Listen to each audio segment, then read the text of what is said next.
Hi everybody, this is Ben. This is Ildi. And this is K-pop Classics. Woo!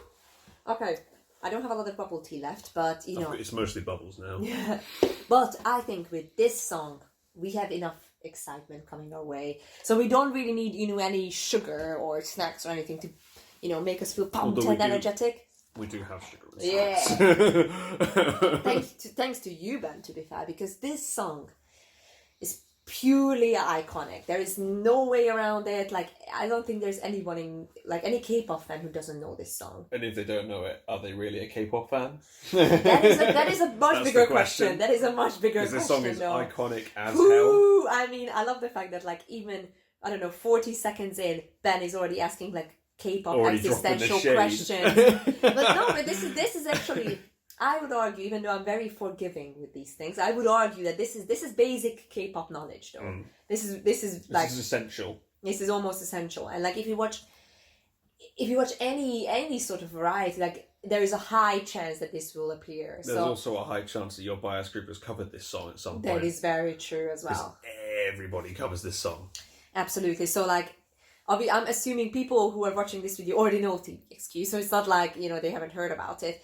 But if there's anyone who haven't heard about TVXQ, I mean, guys, please do check out their work, because we are, doing it in an attempt to learn even more about K-pop. So, without any further ado, it's gonna be Mirotic live. Okay, I have my notes ready. Because this is gonna be okay, I'm just ready for that high note. This is one of the best high notes ever in K-pop. Absolutely, it's insane. Woo! Come on. Okay. Okay.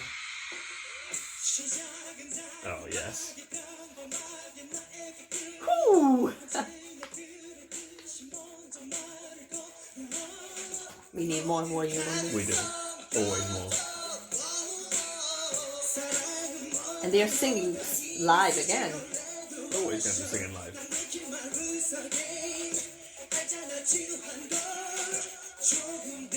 Wow, what a hair! What a hair! Yeah, that YouTube fringe.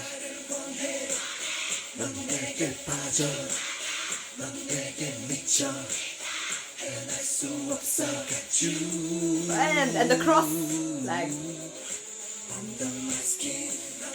Good, it wasn't censored.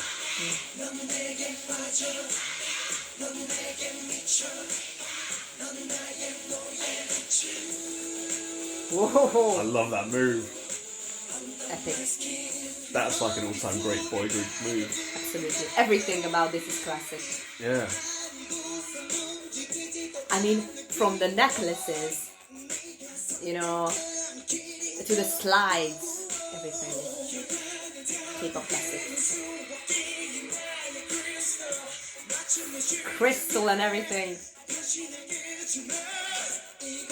You can see the effort in their necks absolutely, too, right? absolutely, like absolutely. popping veins.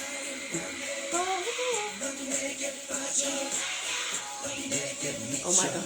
I was one beat early with the and the cross as well,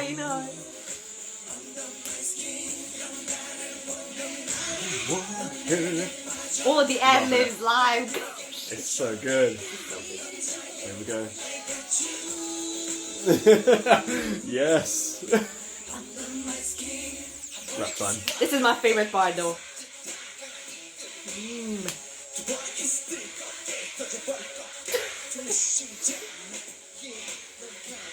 Here we go.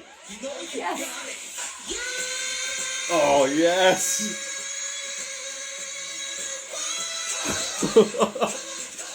Oh, this is amazing. It's so good. This is so amazing. Oh. Yeah. Oh, and they're just like the canon, the way you sing it. Repeating after each other. Oh, body roll. When?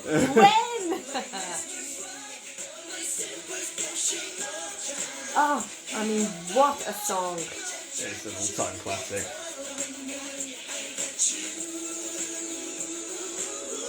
Oh, sweet them legs, boys. Yeah.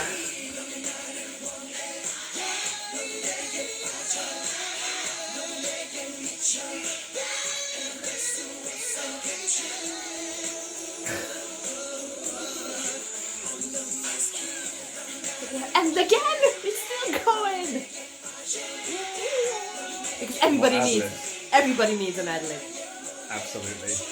Because they're all main vocals, so... Oh! Listen to those fans. Oh! Absolute brilliance! This is absolute brilliance. This is what we need in our lives. Whew. I don't think there's really any refuting that that's an all-time K-pop great. Okay, I honestly, like, I was thinking so much, because here's the thing, like, I never seen Mirotic live, the original Mirotic live, because exactly what Ben said, that this song is covered so much, like, and I really love, like, K-pop survival shows to watch it for the format, not necessarily because, like, there's so much new things, but the format is always interesting how they changed up. Anyway, this song is covered, like, every single season of every single one. And, like, it just happened so many times, but I was actually surprised that, I know this might sound, controversial, maybe it was different during that time, but it was actually less sensual than I assumed it's going to be. Okay. I remember, because here's the thing, I was thinking that one line, nothing beats the original. Like, for them, like, this came so natural, while every time when you see bands cover it, no matter how great they are, for example, Monster X, like, as far as I remember, it really, became a hot issue in Korea, how well they covered this, and they kind of suited the concept and, like, make it their own or whatever, made it their own, but it's almost like, for them, they just, like, they exude this energy. So for them, it's not the concept is put on them, they are the concept, you get what I mean? Like, the concept is something that comes very naturally, and it's almost... doesn't feel like they have to try. Yeah, it was built with them, not built, like, on them or anything, like, if that makes sense. So it's not, in my eyes, now that I've seen this, you see, like, everything is just falling apart, because, like, I'm like, whoa! Nothing beats the original. Obviously, it's very sexy and everything, but, like, there is, like, no movements when you feel like, oh my god, they're just rushing, or it's too much, or somebody's trying too hard to be sexy. You get what I mean? Yeah. But this often happens nowadays with, like, idols or acts. Oh, can you repeat the same line in a cute way and in a sexy way? And now they have to do these things, you see. And then that's when they're putting on a mask. They lay it on quite thick when they cover this song as well, usually. Like, they really play up the sexy angle. Yeah. Whereas this is, like, subtle enough where it's actually good. Yeah.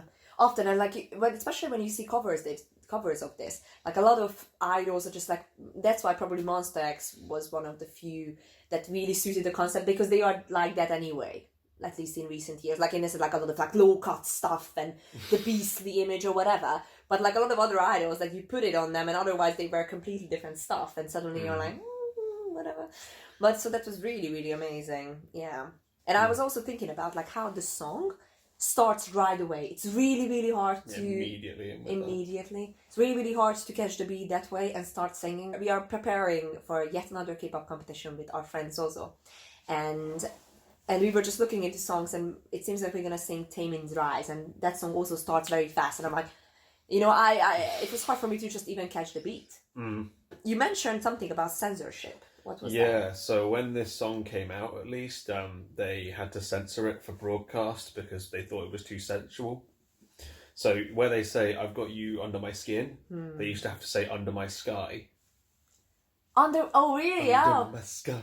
I did hear that somewhere. Like, under my sky. They used to have to do that, but luckily they didn't for this live. It's interesting though, like, under my skin. It doesn't sound that... It's like, I've got you so easily though, isn't it? Like, that's the idea of it. Yeah, but like, oh yeah, okay. I don't know. To be fair, sometimes the censorship seems very, we especially, like, earlier K-pop days of, like, you're not allowed to color your hair. They were touchier back then, that's for sure. I mean, this came out in 2008. 2008. A long time ago. I mean, yeah.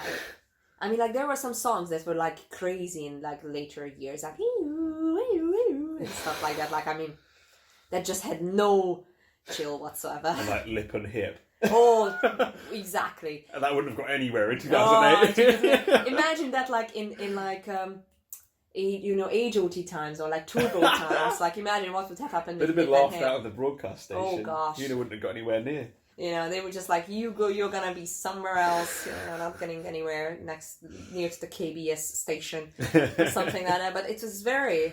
I mean, obviously, I do have to mention something before somebody points it out. I mean, obviously, the visual game is super strong. Mm-hmm. So we did notice, guys. Even if we are not, you know, not pointing it out, we did notice. And it's kind of interesting, again, to see, like, you know, it feels very boy band defining. Like, it's kind of, it has that style, isn't it? Well, they were like the leading light in boy bands, weren't they? So I guess who better to follow an example of than the most popular boy band in Asia? Absolutely. And apparently, like, as far as I, like, our reading, you know, went, how this was really, really such a big hit, and also kind of became, in Western, you know, media, people also looked at it as kind of like the staple of, like, the example of a K-pop song, and this is kind of how it sounds and how it looks, and, like, this is, like, the boy band, the K-pop boy band version. What was the same thing that happened in the West around this time? What was this music? 2008. Oh God, 2008. 2008 was one of those things that was, again, a bit of a gap. Because One Direction started to pick up 2011. You know, Blue in the UK ended around 2000. A bit earlier. Yeah, they ended around 2005, 2006-ish already. The Wanted hadn't started yet. Because they were parallel to kind of, you know... They started in 2011, I think. Yeah, they were parallel to One Direction, basically. Yeah. Yeah, so I think there was, again, a bit of a gap. You know how sometimes you have these, like, years... I'm trying to think, actually, if there were any boy bands that were active back then, at least here. I have no idea. Like, I don't really feel... 2008 was really a big year. We are just checking, like, Billboard stuff. Soloists and, like, R&B stuff. Yeah. Isn't it? Now I start to think about, like... T-Pain. Like, it was Usher was massive, isn't it? Yeah. Chris Brown, Lil Wayne. Neo. Oh, okay. Oh, God, yeah, Neo. And, like, these are, like, R&B stuff. Was kind of the thing. Florida. Buy you a drink. Yeah, Florida was everywhere. Yeah. Okay, these are, like, country stuff that, like, didn't really came across the pond. Didn't happen here. Sean Kingston. Oh yeah, my God. True. And, you know... Sean, if I am burning on the dance floor. Akon. Oh, yeah, Akon. Akon, sorry. Convict. And also remember... Soulja Boy. Oh. And remember also who was really, really massive in 2008 already? Justin Bieber. Oh, yeah. So it's kind of interesting how really, now that I come to think of it, boy band... Dark years. 2008 was a bit of a dark spot in terms of, like, a boy band era, I would say. And then it came back full swing 2010, 11, and it was, like, spearheaded by, Britain's top out and Ireland's. But they were so avoidable, I feel like. It wasn't like the 90s where you couldn't get away from the boy bands. That is true. I think, boy bands became unavoidable. That is a good way to put it. Yeah. I think in the West, after the big 2000 boy bands kind of, went their separate ways with NSYNC and stuff, I think. Because then, I think, and this is the kind of difference, because boy bands were always kind of associated with, like, younger generation, and obviously with a lot of them with girl fandom. But I think with the rise of One Direction, for example, it became that only a specific demographic likes them. Only young girls, yeah. Like, really, it became more specific, I would say, probably. While again with the K-pop fandom, and obviously having the group concept as like a stable element in anything they do, whether it's a ballad group or a techno group or whatever, just like the group element, the groups never went away. While here in the West, it became something that it's very specific for a demographic, and it's their music almost. So, like, the boy bands belong to teenage girls. The rock stars belong to these people. Teenage boys. Yeah. Or and then if you with any crossover, it's kind of like it would easily fall into one without having and solo artists are the ones who have a wider appeal. That's true. Isn't it? I think you're right on that, yeah. Because then you would have with somebody even just the mid 2000s or late 2000s, if you would have Usher, it doesn't matter how old you are, everybody pretty much agreed that he's great in his own way. So it wasn't, for example, it wasn't uncool to like Usher, even though he had a very specific sound He had different songs for different people, right? Isn't it? like girls might have liked his R&B stuff, Yeah. whereas guys could get down with like yeah. Like everyone Well, can get down with that exactly, kind of song. like because I was like Alicia Keys and Usher, "You're My Boo" or whatever. Yeah, whereas there's also club bangers with Usher Yeah, on that exactly. like everybody liked. So apparently he did separate shows. So there were shows when it was like a specific like really sexy whatever Magic Mike-ish concept, and there were shows which are more like a club show. When he was playing like all the big hits and like dance floor and like dance battles with all his amazing backing dancers, just like backup dancers. So it's very interesting how he then differentiated. But okay, now I kind of get it. Okay. So this is an interesting difference that we kind of discoveed. Guys, let us know what you think about how the industry differs in terms of like K-pop, Asian pop, or Japanese. Japanese is a completely different story though. Compared to the kind of Western boy band concept and like how was that appreciated? Any final thoughts, Ben? Mirotic's perfect. Perfect ending line. See you guys soon and thank you so much for watching. Bye.